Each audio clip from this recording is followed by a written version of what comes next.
Nah, Rasul ternyata ngajarin mudah. Mau hutang mau lunas, siapa yang berhutang dengan niat untuk melunaskan hutangnya, maka Allah akan lunaskan hutangnya. Siapa berhutang dengan niat untuk tidak melunaskan hutangnya, maka Allah akan hancurkan hartanya. Kama qala sallallahu alaihi wasallam. Ngeri.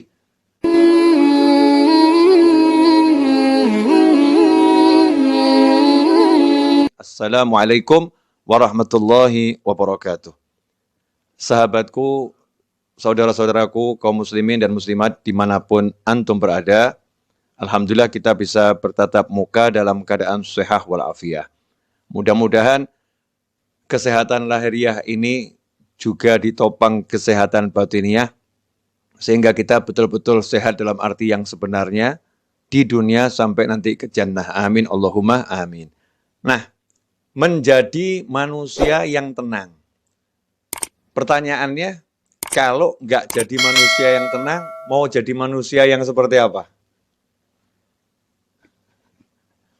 Manusia yang kemerungsung kalau bahasa Jawa. Kemerungsung itu dalam bahasa Arabnya al-ajalah.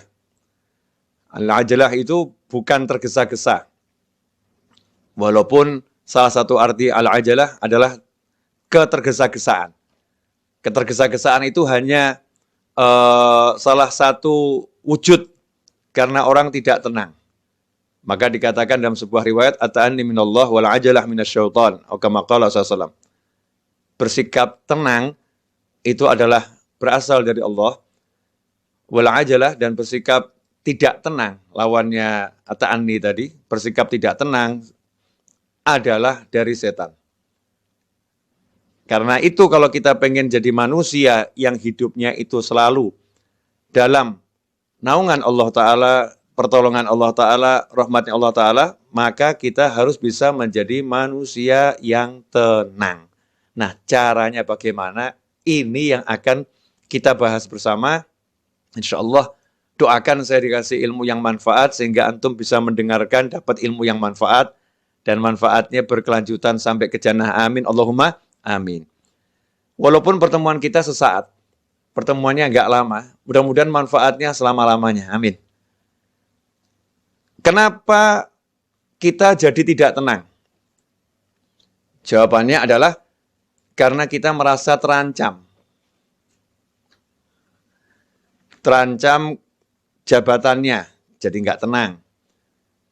Terancam batas waktu pengerjaan tugasnya, jadi enggak tenang. Terancam batas waktu membayar hutang. Sudah tiba waktunya, duitnya belum ada, jadi enggak tenang. Ya, semua keterancaman itu membuat kita jadi enggak tenang. Kenapa kita jadi enggak tenang ketika terancam? Karena kita bergantung pada sandaran yang tidak boleh dijadikan sandaran. Jadi kita menggantungkan harapan kepada sandaran-sandaran yang tidak boleh dijadikan sandaran. Di mana Allah telah mewahyukan di dalam surat Al-Ikhlas, Qul huwallahu ahad, Allahus samad. Katakanlah, hanya Allah yang Maha Esa. Kalau bahasa lugasnya, yang ada itu cuma Allah, yang lain nggak ada. Yang ada cuma Allah, yang lain nggak ada. Bosmu yang nggak ada, kemudian partnermu yang nggak ada, tabunganmu nggak ada, kepandaianmu nggak ada, semua nggak ada. Yang ada itu cuma Allah Ta'ala. Yang berlangsung itu ya hanya keputusannya Allah Ta'ala. Yang berkuasa ya hanya Allah Ta'ala.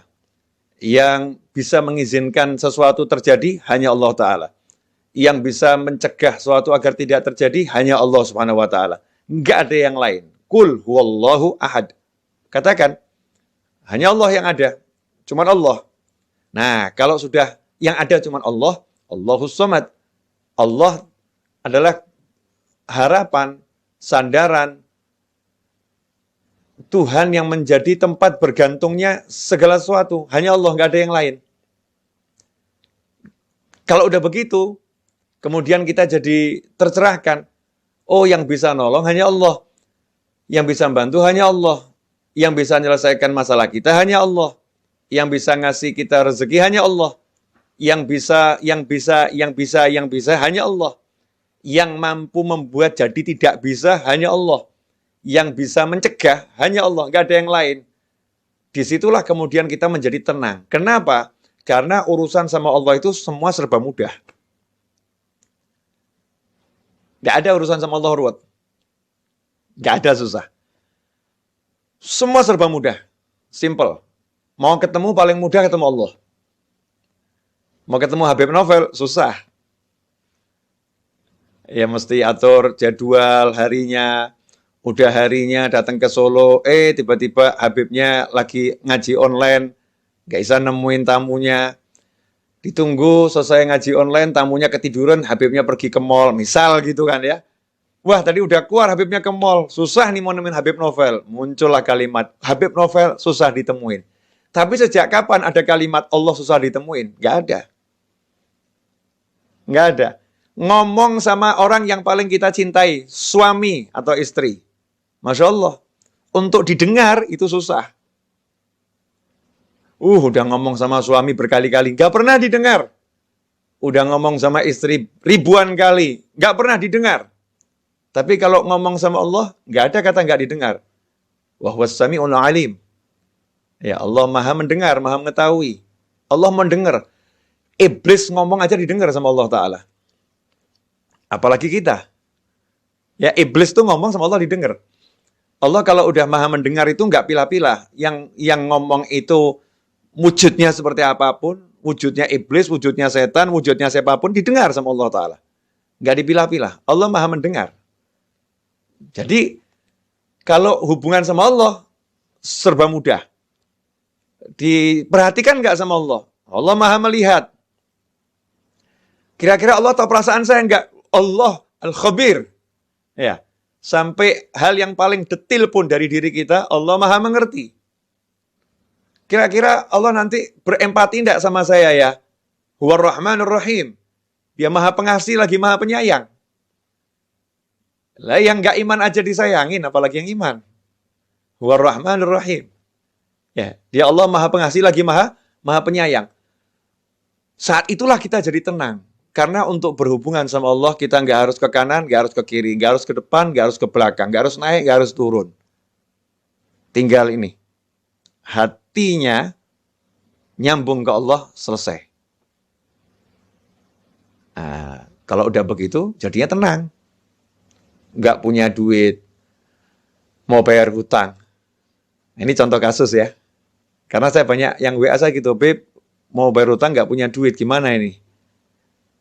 Jawaban saya dibayar. Habib ini aneh bener nih, nggak punya duit kok suruh bayar. Iya dibayar. Bayar hutang ini kan ada prosesnya. Proses nomor 1, jangan pernah percaya sama siapapun yang mengatakan kamu mampu bayar hutang. Enggak. Katakanlah kepada siapapun, saya tidak mampu membayar hutang saya. Yang mampu bayar hutang saya hanya Allah Ta'ala, tapi saya akan bayar hutang saya. Tugas saya adalah berniat membayar hutang. Yang nanti membuat saya mampu bayar hanya Allah, nggak ada yang lain. Jangan pernah percaya tabunganmu mampu untuk bayar hutangmu. Wah, itu nanti langsung diuji. Tabungannya tiba-tiba habis. Anaknya sakit, habis tabungannya. Selesai. Naudzubillah min dzalik. Jangan sombong. Wah, saya punya tabungan banyak, saya punya aset banyak. Sombong amat kamu. Nah, Tuhanmu, asetmu, tabunganmu. Sebentar dihancurkan sama Allah Ta'ala. Galaunya luar biasa. Jangan pernah mengandalkan siapapun dan apapun. Saya punya Allah, Allah akan lunaskan hutang saya. Saya berniat bayar hutang. Nomor 1 itu. Ya. Kemudian nomor 2 bagaimana? Minta. Jangan sombong. Yang penting usaha dulu. Salah kamu. Yang penting minta dulu. Karena usaha itu diantaranya memohon pada Allah Ta'ala. Itu usaha. Bagaimana Rasul mengajarkan SAW sebagai utusannya Allah? Utusannya Allah loh ini. Berarti kan wakilnya Allah. Saya kirim utusan ke rumah Ustadz Fakhrul Razi. Berarti wakil saya. Nah itu makna kesaksian bahwasanya baginda Muhammad SAW adalah Rasul, utusan. Ya. Rasul, utusannya Allah Ta'ala. Artinya semua yang dari Rasul nggak mungkin salah. Karena semua yang dari Rasul dari Allah. Makanya kalau sampai mengatakan, ngapain memuliakan Rasulullah? Muliakan Allah, itu aneh. Memuliakan utusannya Allah, itu namanya memuliakan Allah Ta'ala. Kalau saya ngutus seorang ke rumahnya Ustadz Fakhrul Razi, kemudian Ustadz Fakhrul Razi dikasih tahu ini utusannya Habib Novel. Kemudian beliau mengatakan, saya hormati Habib Novel. Kalau kamu tidak, oh saya marah. Kalau mau hormati saya, hormati utusan saya. Itu saya utus, sudah saya pilih. Kan begitu. Saya utus, sudah saya pilih. Bukan sembarang orang yang saya utus. Sementara Allah katakan, Allah utus manusia yang terbaik sebagai penutup utusan di akhir zaman. Sampai kapanpun. Penutupnya adalah baginda Muhammad SAW. Utusannya Allah Ta'ala. Diberi utusan yang the best buat kita semua. Nah, bagaimana kita memperlakukan utusan Allah ini, SAW? Kita menganggapnya manusia biasa, naudzubillah min dzalik. Kita harus menempatkan biasa sebagai penghubung kita pada Allah Ta'ala. Kalau saya mau dekat sama Allah, ya beliau ini penghubungnya. Kalau saya mau sukses dunia akhirat, ya ini yang punya semua informasinya ada pada baginda Muhammad SAW. Karena Allah berbicara dengan kita semua lewat baginda Muhammad SAW. Yang membumikan ajarannya Allah Subhanahu wa Ta'ala kepada umat manusia. Nah, Rasul ternyata ngajarin mudah. Mau hutang mau lunas, siapa yang berhutang dengan niat untuk melunaskan hutangnya, maka Allah akan lunaskan hutangnya.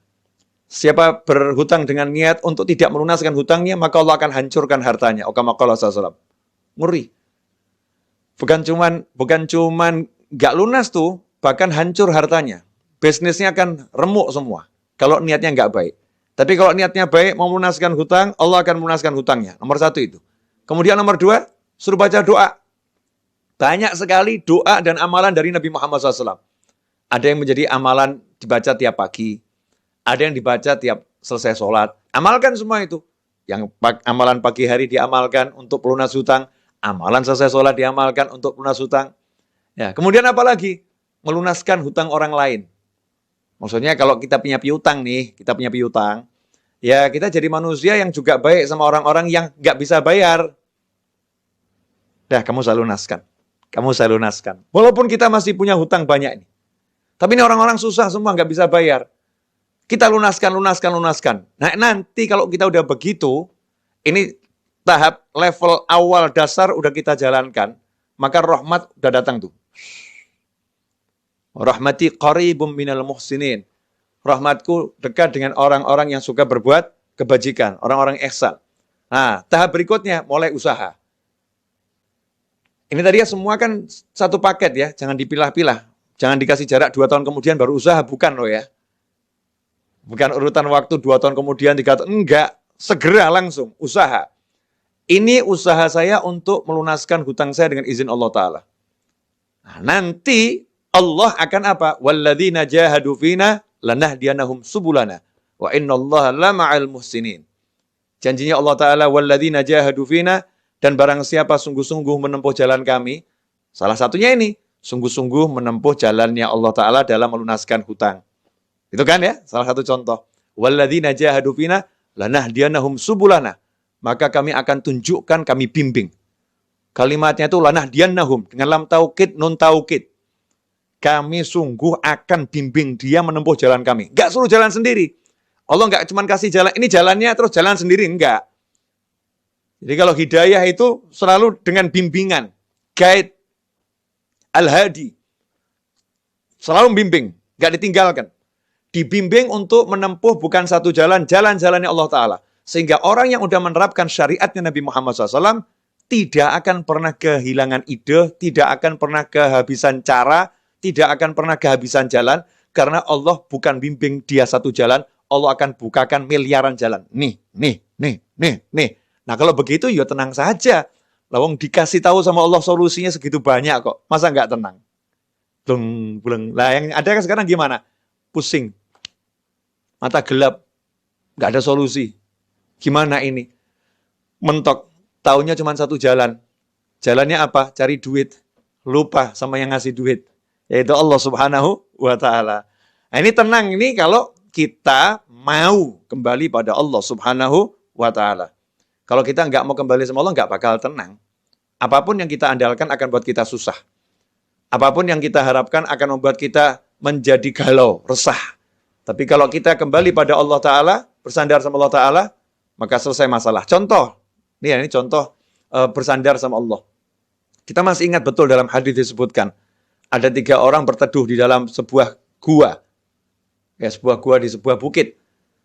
Saat berteduh, tiba-tiba ada batu yang jatuh dari atas gunung itu menutup persis di mulut gua tanpa celah. Ketiga orang di dalamnya tidak bisa keluar. Batunya besar. Ya, naluri manusia berusaha menggeser batu. Tiga lelaki perkasa menggeser batu yang besar. Gotong royong bertiga itu dorong. Batunya nggak gerak. Orangnya yang terpental. Tuh, orangnya yang gerak, batunya enggak. Kenapa seperti itu? Karena batunya terlampau besar. Apa yang dilakukan?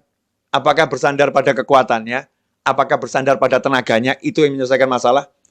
Apa kemudian berharap ada orang nanti yang bawa traktor buka menyingkirin batunya, itu menyelesaikan masalah? Enggak. Yang diajarkan oleh Nabi Muhammad SAW saat itu adalah langsung kembali kepada Allah Ta'ala. Udah jangan mikir manusia lagi. Udah kayak gitu kok mikir manusia. Ya siapa tahu ya nanti ada manusia di luar nolong saya. Siapa tahu ada, siapa tahu ada. Ya, yang pasti ada kan Allah. Kalau yang lain kan nggak ada. Lah ngapain mikirin yang nggak ada, yang ada nggak dipikirin? Kan bodohnya kita luar biasa. Nah, kan Allah ada. Selalu ada. La ilaha illallah Muhammadur Rasulullah SAW.